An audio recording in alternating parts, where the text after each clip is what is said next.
Hey guys, Rick here, and welcome to Talking Dog Shit. Alright, what does that even mean? This is a new series we're starting where basically we're just being ourselves. So today we're going to open up a little bit about each other and just kind of let you know where we came from and how we started in the field and our opinions on things, etc. And basically just talk dog shit. So for those of you who don't know me, my name is Rick. I'm the owner of the business here. I've been training dogs for many years. We'll get into all that here shortly. But to my left. Hi guys, I'm Rebecca. I am actually a retired zookeeper, and I've been working with dogs now for about half a decade now, so I specialize in animal behavior. Hi, my name is Alyssa. I got into dogs probably officially about 6 years ago now, and I got heavily into behavior modification pretty quickly. Hey everybody, I'm Jason. I have been working with dogs for close to about 20 years now, from boarding, grooming, daycare, training, all types of facilities, and that's about it.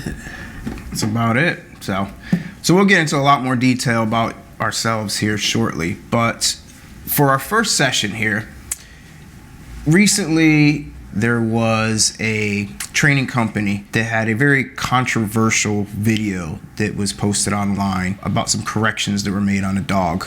If you know what we're talking about, yes, that's the video. If not, you probably don't even want to see it. It's that bad. But that kind of opened up our thought processes here on corrections, right? So we here at Tampa Bay K9 are balance trainers. For those of you that don't know what that means, we do use corrective tools on dogs. We actually have a right and a wrong in our equation here. However, those tools have to be used appropriately, right? So we can't just go around beating dogs over the head with 2x4s, right? That's not the appropriate way to do things here. So anyways, we all saw the video. And I guess, I don't know, let's start with, so Jason, you're the one who brought it to my attention. My first take on it was, wow, did that just happen?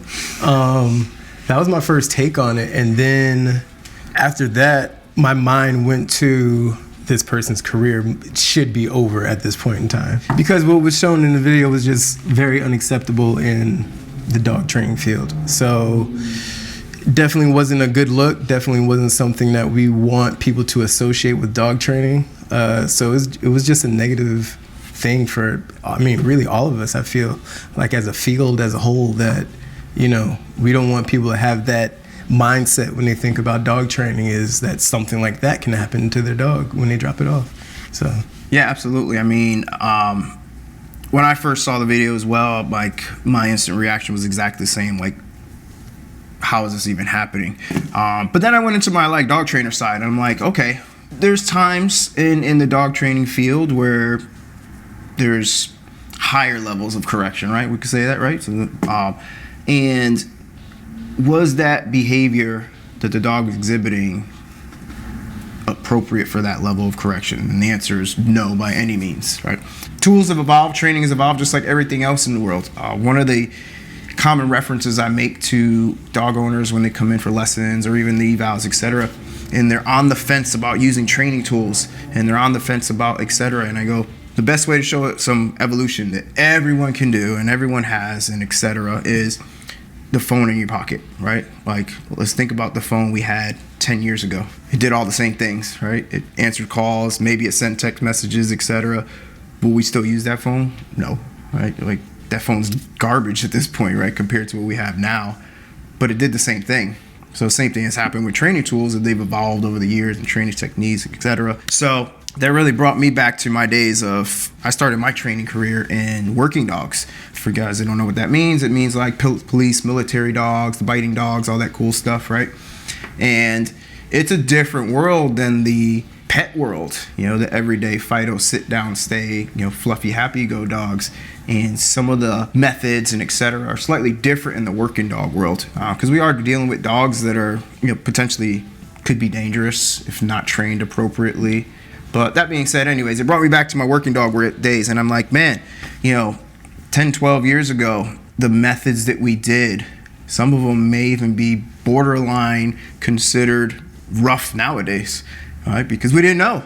that's what we had at that time. We had that level of technology. We had that level of training. We didn't have YouTube University and, Google to fix every second that we need now. And now we can do that. So, but that's where it brought me. So, and that's how this conversation kind of opened up against all of us here, right?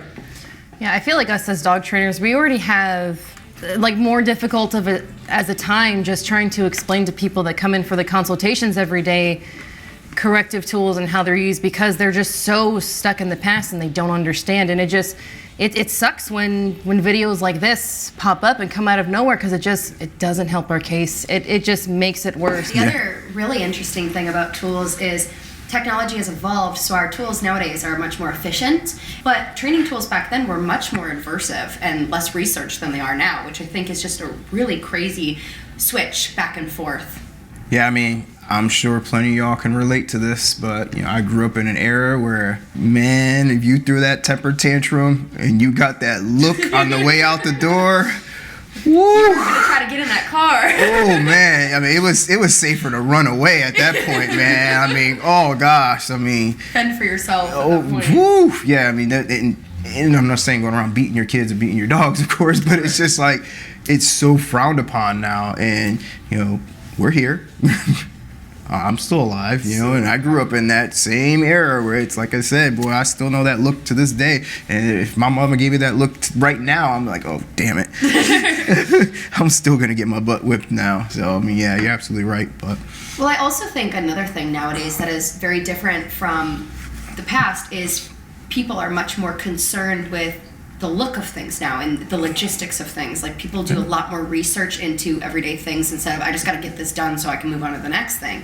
The thing that sucks though about like people, which don't get me wrong, I do so much research on the internet too, is that people believe it to a fault sometimes. And we have to have those discussions with people too. Like, as much as I love, Google University, it's not always the answer, Every way that there is to train a dog works, right? But that doesn't mean that it works for every dog, or it should be done to every dog, right?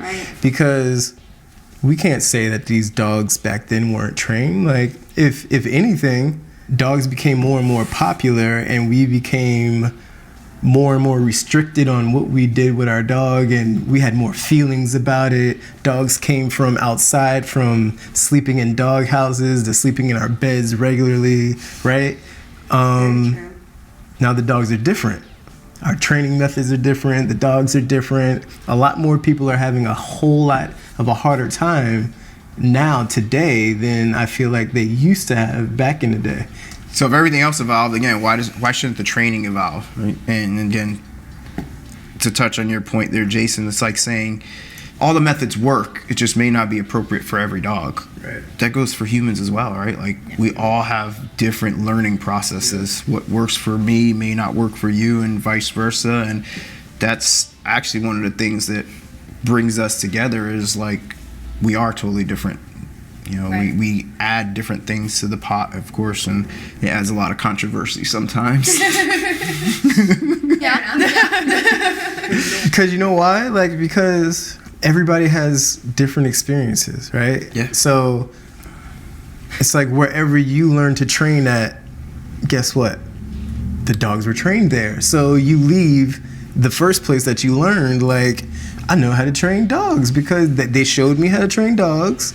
The dogs are trained, it works, and you move on. So you kind of stick to that basically almost for a while until you have lots of experience with different types of training, and then it's kind of like you're picking, choosing little bits and pieces for each method until you figure out what works for you. I know I'm the weird one. I literally trained a porcupine to walk on a leash. Like, that was my first real training experience. I know. So it really is different for all of us. Honestly, it's awesome. Not only that, but just the backgrounds and the stories that we tell each other too. Like, we love telling that to our clients and being able to share that, obviously, if they're willing to listen. But well, the porcupine thing is actually a good point, because it's an animal, right? And we forget sometimes that dogs are animals, right? And that's one of the biggest things we see is the anthropomorphism. Yes. Yeah. Anthropomorphism. Anthropomorphism system. Anthropomorphism. That word, right? That word there. Now we Probably need to Google it anyway. Right. now. Google it. Yes, it's Google it, right? But that's one of the most common things we see is just the instilling of human traits or qualities into this animal, right? At the end of the day, it's still an animal, right? It's a dog. Yes, we domesticated them, but they came from the wild, right? Their closest ancestors are still running the woods and all that good stuff, right? So we have to keep that in mind. And then, you know, the fact that you just said, like, Rebecca came from more exotic style animal training, still animals, right? We applied the same techniques and sciences to it. Right. And it still to this day, I mean, it just goes again. They're animals, guys. They're animals. We have to think about it as animals here, even though that word doesn't sound correct. And animals learn just the same way that we do. Well, no, it's okay. So when you were touching on, this is the thought that popped in my head. When you were touching, oh, their closest ancestors are in the woods. All I can think about are those memes that are circulating online right now. It's like my ancestors like hardcore like timber wolf, and it's like dogs nowadays. Oh my God, my food bowl's empty. A lot of it ties into that, you know, the evolution, the personalization. We think our dogs are family, so we treat it that way. In our brain, we're like, we wouldn't make our kid walk on a leash, but at the same time, and you know, pulling all the behavioral issues. There's a few of y'all walking your children on leashes, so we're gonna backtrack that one. Nothing against you guys with your children on leashes, but we live in a society where we have been groomed to accept correction for everything we do. Every single movement we make every single day, there's some form of, oh crap, I can't do that because I was trained, you know, I was brought up that way that I don't do those things, right? Why do we accept that for a dog, right? I have this red light concept that I did with a client one time, and they signed up. We're doing lessons many years ago, etc. And long story short, apparently they didn't do the research because they didn't understand that we were balanced trainers. And when I started talking about correction, etc., they're like, whoa, pumping the brakes. Like, no, I'm not doing that with my dog. I'm not doing this. And that's fine. That's all fine and dandy. We can do it your way. We're not saying this is the only way, but your results are going to vary drastically based off of the way you want to do it. Yep. And you know, I had to break it down to the consequences theory, like kind of we were just saying. And you know, I always use this red light theory as well. No, I'm not going cell phone again, but I've already used that twice. I wasn't gonna say it. but you know, I tell them we live in a society of consequences. That, and I said, when you leave this parking lot, when that light's red, just blow right through it, right? And he's like, no. You know, I'm like, well, why not? There's nothing stopping you from going through that light. Right? Your own choice is saying, I must stop here. Why? Because when you learn to drive, red means stop. I wait. Otherwise, I could get hit. I could get pulled over. I could hit someone, etc. Right? So there's consequence for that behavior. So you're choosing not to do it. So same thing for your dog. It's holding place because if I stay here, my owner's happy. It feeds me. It rubs my head and rubs my belly and all that good stuff. I leave here. Owner's not happy. Consequence happens. Right? So same theory. Cause and effect, consequence, reward, great life examples that I'm sure that pretty much everyone can relate to. All right. So, you know, same thing applies to your dog. It's the same way we start actually instilling training in your dog. So as you all can see, we can go for hours and hours and hours doing this talking dog shit, literally, right?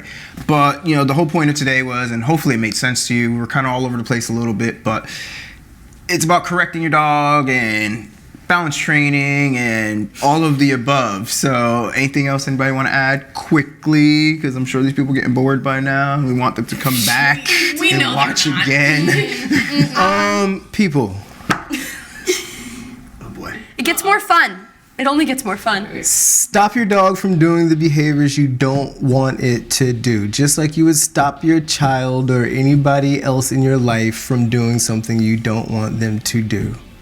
That's it. If your kid stole your car, you're not going to not ground them and give them a bunch of privileges and a new Xbox.